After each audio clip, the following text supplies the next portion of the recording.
Hey guys, welcome to the video. This is the start of our Leet Code journey from easy and zero to hero. And hero here is going to be Leet Code hard. So we're starting off here with the Leet Code easy problem 2-sum, which is a very famous problem that many of you guys are probably familiar with or even heard, or actually probably memorized this algorithm by heart. But for those who are starting off on their Leet Code journey, this is a very fundamental problem to know about. And you may very well be asked this question in your interviews. And for example, I actually was asked this question when I was interviewing as a full-time role at TD Ameritrade when I was in college as a senior. And at the time, I didn't do any Leet coding, and I was actually quite a noob at Leet coding. So when I went to the interview, I actually bombed it, and I wasn't even able to get this question right. So I think it's really important for us to start off on this journey with the fundamentals, because we very well may be asked this question, and even if you're not asked this question, you can get the, start off the process right, master all the easy questions, and rock those fucking hard questions. So let's go. Let's read the problem here. It says the 2-sum problem. Okay, given an array of integers, nums, and an integer target, return indices of the two numbers such that they add up to target. Okay, so then when we look at this example, we're given an array 2, 7, 11, 15, and target 9. Okay, so if we don't know how to code, basically what we can tell is that the first two numbers would add up to 9, right? So because 2 and 7 adds up to 9, and then if the target was like 17, the first element and the last element would add up to 17, and we want to return whatever those indices are of that array. Okay, so now let's think about what the most simple solution, like the first thing that comes into our mind as like how to solve this. The very first thing we can do is we can go through each element in the array, have like a constant reference to one of the elements in those arrays, and compare every other element with that constant one to see if that one adds up to the target that we're looking for. And then we continue this algorithm by moving over that constant number that we're evaluating to the next one in the array. So now, after we're at the next one, we'd go through the rest of the array to see if those two sum up to the target we're looking for. So for example, here the algorithm would be like, we're evaluating 2, then we look at 7, 11, 15 to see if any of those add up to the target. And then if none of those do add up to the target, we would go to the next number, which would be 7. And then we'd be like, okay, the 7 plus 11 equal target, the 7 plus 15 equal to target. We keep doing that algorithm until we reach what we're looking for. Okay, so let's see how we can code this out here. So we write for, and by the way, we're coding this in Java because Java is obviously the best programming language out there. And if you guys don't know Java, you should fucking learn Java. And don't fuck with Python. Fuck that shit. Okay, for int I equals 0, I less than nums.length plus I. Okay, so now we're going through each. We're iterating. We have this I, and I will be 0 and go through the will be 0, 1, 2, 3, 4, and however long the array length is. And now we'll get like the constant that I was talking about, which would be the value at the particular index of that array. So we'll say value equals nums of I. Okay. And now we'll need to go inside each. We need to evaluate every other element in that array to see if that adds up to the target. So we'd be like, for int j equals to I, j is less than nums.length plus j. If okay, now before we do this if, we'll say that integer comparison equals to nums of j, and we'll say that if value plus comparison equals to target, return new int, and now we're going to return the indexes of these two, because what this says is that if the value from over here plus the comparison that we're looking for equals to the target, we find the indices that we're looking for, which is what the question is asking us to do. And then we have one bug that we'll solve, but at the end of this, even though the problem says that there'll always be one solution, there may be cases where this condition never gets met. So in those situations, we still need to return something, right? Because then our code won't compile. So then we'll just return an empty array like this. Now, the bug in our code is that if j is equal to I, we don't want j and I indexes to be the same, because we want to have distinct indexes, so we don't want to add the same thing twice. So for example, if we're looking for 4, we don't want to say 2 plus 2 equals to 4, because there's no other 2 in this array. We're looking for distinct indices, which is what the problem is asking us to do. So let's add an AND condition here. We can add something here to say that if I does not equal to j and the value plus comparison equals to target. So let's run the code here to see if this works. Okay, great. And now let's submit it to see if this is the right, if this works. Okay, it ran in 131 milliseconds.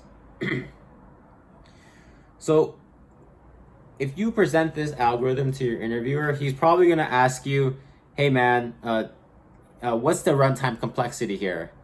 Is this good enough? So basically, what we mean by runtime complexity is like, given some input that you have, how long will your algorithm take in relationship to your input? So the input here that we care about is nums.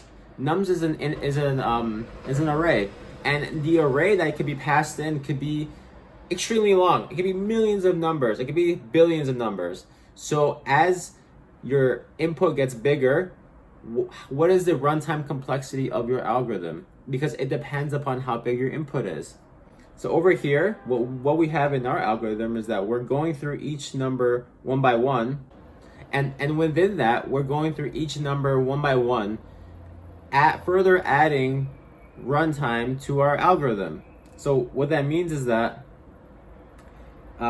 we going through this one n times, which is n here is the length of the nums, and within each iteration of that n, we're doing another n times things as well. So this complexity becomes n squared, because we're going through nums length, which is the input length, and within that we're doing nums length again. So whenever you see a for loop and inside there's a for loop, you're gonna have the complexity of the length of the first for loop times the complexity of length of the second for loop, which would in this case is gonna be nums.length times nums.length, which is n squared. And typically, we want to find ways to avoid n squared, because when you have runtime complexities of n squared, what's gonna happen is that your runtime is gonna go like this and like this quadratically. Is that the right one? Basically, like if you think about like how when numbers get squared, they just start becoming huge, right? Over time. Whereas things that are constant are like this, and things that are linear like this, such that they don't increase the runtime by a huge factor when you add more numbers to that input. So here we need to find a better solution, and preferably one that runs in O of n times, such that like the complexity is only dependent upon the length of your input, and not squaring it like what we're doing here. So now let's try to think of a better way that we can solve this problem. So if we try to go back to what we're trying to solve with this particular problem, is that we're given a target, and we need to find if there's any find us the two indices in which their values sum up to that target, okay? So now, if we're at a particular index, let's say the 0th index, okay? We're at 0, and we know that 0 maps to 2, right? Because that's the first element in the array. Now, if we're looking for target, we know that if we're at 2, we're just curious to know if there is 9 minus, if there's an element 7 in this array, right? Because 9 minus 2 equals to 7, and we're looking for 7, right? So if there's a way we can previously let this algorithm know that there was a 7, then we don't need to do this other inward loop to go through all the elements again. So that's where we need to have some sort of way to persist the elements that we previously had seen in this array. So one data structure that we can use to do that is a hash map. So the way that the hash map works is that you provide it a key and it returns to you a value.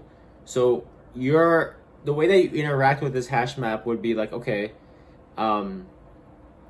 here's some key, and a key in this case could be a number, a word, a character, and then you say, I want to put this key, and then I'm saying that this key maps to some other object, and that other object can be also a number, a string, a character, or whatever. So you put it into the map, and then when you call the map later on in time, you say, hey, is there a key in this map? And the key, and the key is what I originally put in there. So that could be the same number or string that I put in there previously. And then the map would say, yes, there's a key in there, and here's the value that corresponds to that key. Or it'd be like, no, there's no key that's in there for the key you asked that if it's there or not. So now let's see if we can code this out here. So map integer map equals new hash map. So this line here, we're saying that, okay, we're declaring a map of integer to integer. So the key in this case would be of type integer, and the value would be of type integer. And now we're just declaring an empty map like this, okay? And now let's go through the array again, okay? And now what we're gonna do is say a map that put, now we're gonna put that key and value into the map. And the key and value that we wanna put into the map would be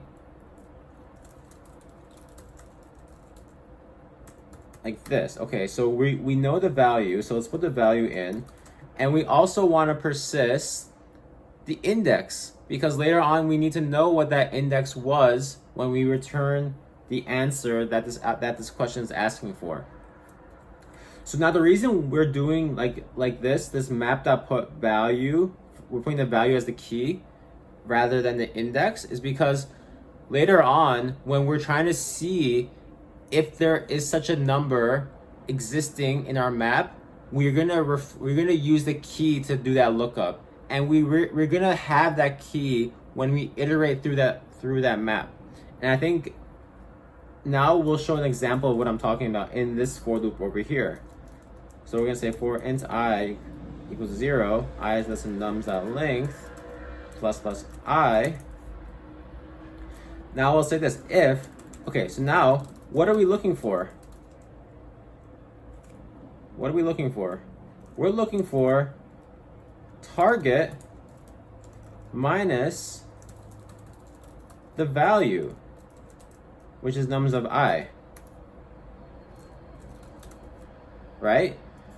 So we're looking for a number, not 9 minus 2. We're looking for 7 to see there's a 7 in our array, okay? And now we're gonna say the map if map.contains key, looking for, return new int, and this will be I, comma what? It'll be that value that we previously have put in over here, right? Because that's the index that contained the thing that we're looking for. So do map.get looking for, okay? And the same thing, we need to return new int for the case where the thing is being found. Additionally, we need to say that we don't want to return the case where I is the same thing, like the index is the same thing as the thing as what this map.get looking for is, because there could be a case, let's say you're looking for 6, and in our array we have like 2 comma 3, then 3 will be repeated, and 3 plus 3 equals 6. So we don't want that to be a valid answer. So we need to also say if I does not equal to map.get looking for, and like this. Okay, let's run this.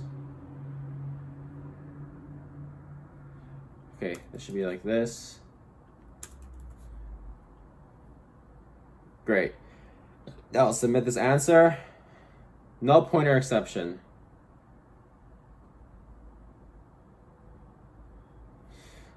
Ah, I see. Okay, I'll explain why that was a problem. Yeah. I think it's just for easiness. Let me just copy and paste this, what I had here. And I'll explain why this complaint in a bit. So basically, the reason why we had to move this condition